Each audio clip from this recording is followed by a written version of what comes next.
સમજુ દેશી સોસાયટી અને જીએસઆરટીસી રાજકોટ વિભાગ દ્વારા આજરોજ તારીખ 15/10/2025ના રોજ જીએસઆરટીસી દ્વારા બહાર પાડવામાં આવેલ પરિપત્ર, જે પરિપત્રમાં એવું જણાવવામાં આવેલ કે જ્યારે મુસાફરી દરમિયાન મોટેથી વાતો કરતા હોય અને મોટેથી મ્યુઝિક વગાડતા હોય ત્યારે જે આજુબાજુના પેસેન્જરને જે તકલીફ થાય છે એ માટે જો મોબાઈલમાં વાત કરવી હોય તો હેન્ડ ફ્રીનો ફરજિયાત ઉપયોગ કરવો અને મોબાઈલને સાયલેન્ટ મોડ ઉપર રાખવો. એ અનુસંધાને આજે રાજકોટ વિભાગ એસટી અને સમજુ દેશી સોસાયટી એક ડ્રાઈવ કરવામાં આવે છે, જેમાં શાંતિ જાળવવાના સ્ટીકર રાજકોટ ડેપોની 550 બસોમાં લગાડવામાં આવે છે. અમે અલગ જગ્યાએ જ્યારે મુસાફરી કરતા હોય ત્યારે રાતના સમયે અને જ્યારે બધા સૂતા હોય ત્યારે લોકો મોટેથી અવાજ, મોટેથી રીલ્સ વગાડતા હોય, મોટેથી યુટ્યુબ વિડીયો જોતા હોય અને મોટેથી વાતો કરતા હોય, એટલે આજુબાજુના બધા લોકોને એનો ડિસ્ટર્બ થાય છે.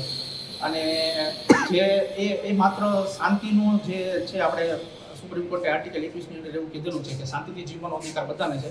અને પ્રિવેન્શન ઓફ પોલ્યુશન કંટ્રોલ એક્ટની સેક્શન 2 એ પણ એવું કહે છે કે ઘોંઘાટ છે એ વાયુ પ્રદૂષણનો જ એક ભાગ છે.